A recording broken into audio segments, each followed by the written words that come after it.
తమ ప్రభుత్వాన్ని పడగొట్టేందుకు కుట్ర చేస్తున్న బీఆర్ఎస్ బీజేపీని వదిలిపెట్టేది లేదని హెచ్చరించారు CM Revanth Reddy. Nizam sugars reopening పై ఇచ్చిన మాటకు కట్టుబడి ఉన్నారు. 2 లక్షల రుణమాఫీ చేసి రైతు రుణం తీర్చుకుంటామన్నారు. ఓటమి భయంతో బీజేపీ మత విద్వేషాలు రెచ్చగొడుతోందని మండిపడ్డారు మంత్రులు. ఎన్నికల ప్రచార సభలో పాల్గొన్నారు సీఎం, మంత్రులు.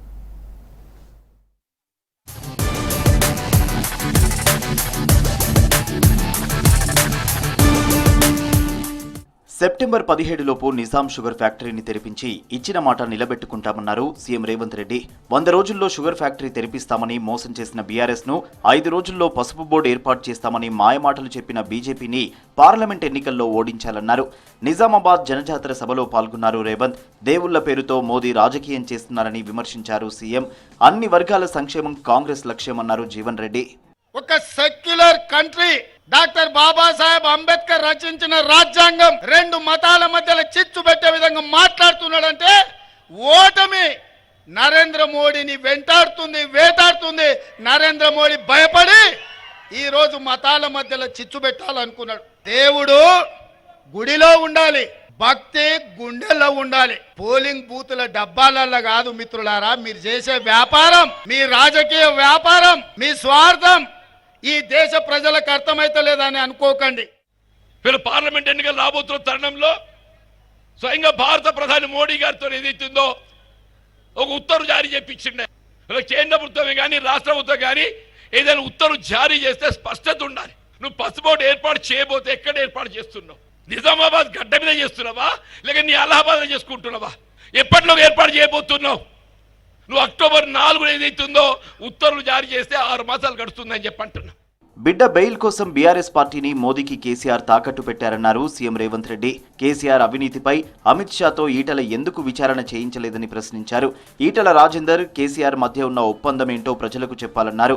మల్కాజ్గిరి ప్రజా దీవెన సభలో పాల్గొన్నారు సీఎం. ఈటల రాజేందర్ కు అమిత్ షా దగ్గరోడే. మరి దగ్గరోడైతే కేంద్ర హోంశాఖ మంత్రిగా ఉన్న అమిత్ షా తోటి ఎందుకు ఈటల రాజేందర్ కేసీఆర్ అవినీతి మీద, కాళేశ్వరం ప్రాజెక్టు మీద, హైదరాబాద్ చుట్టూతా ఆక్రమించుకున్న భూముల మీద, ధరణి పోర్టల్ అడ్డం పెట్టి కొల్లగొట్టిన 1000 కోట్ల రూపాయల మీద, కేసీఆర్ కుటుంబం మీద ఈటల రాజేందర్ విచారణకు ఎందుకు ఆదేశాలు తీసుకురాలే అమిత్ షా నుంచి అని నేను అడుగుతున్నా. కాంగ్రెస్ ప్రభుత్వాన్ని పడగొట్టాలని మోదీ, కేసీఆర్ కుట్ర చేస్తున్నారని ఆరోపించారు సీఎం రేవంత్ రెడ్డి. మా ప్రభుత్వాన్ని పడగొడతామంటే చూస్తూ ఊరుకునేది లేదని హెచ్చరించారు. 10 ఏళ్లు పవర్లో ఉండి ప్రజలను పట్టించుకొని బీఆర్ఎస్, బీజేపీని ఏం చేయాలని ప్రశ్నించారు. మోదీ, కేడీ కలిసి ఆదిలాబాద్ని నిర్లక్ష్యం చేశారన్నారు. ఆదిలాబాద్ కాంగ్రెస్ జనజాతర సభలో పాల్గొన్నారు సీఎం.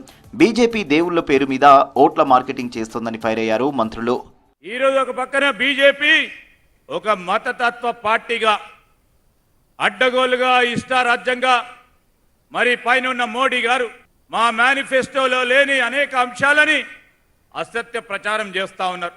ప్రధానమంత్రిగా ఉండి 10 సంవత్సరాల కాలాయముల వారిచ్చిన మేనిఫెస్టోలో ఏ ఒక్క అంశాన్ని కూడా అమలు చేయకుండా ఇటు ఆదివాసులకు కానీ, ఇవాళ మోడీ ప్రధానమంత్రి ఒక ఛాయవాలా నేను ప్రధానమంత్రి అయినా అని చెప్పుకుంటున్నాడు.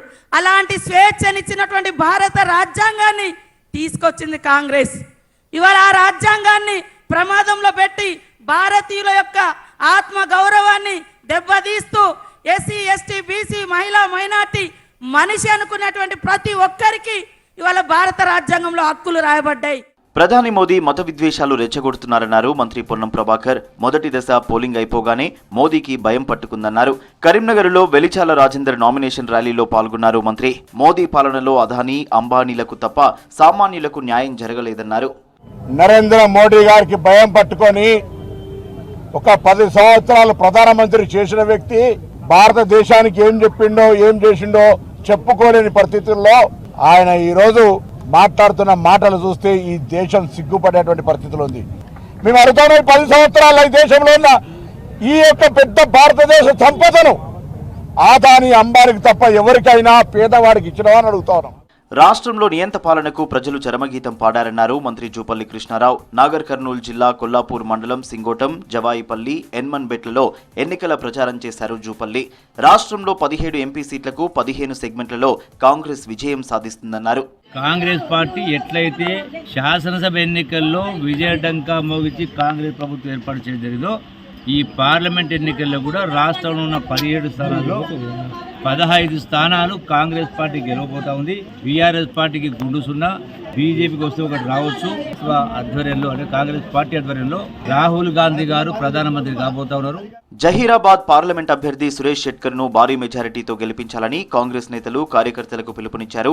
Deputy CM Damodara Rajanarasimha Andol Jogipet municipal పరిధిలోని కాంగ్రెస్ పార్టీ పట్టణ కార్యాలయంలో ముఖ్య నేతలతో మంత్రి సమావేశమయ్యారు.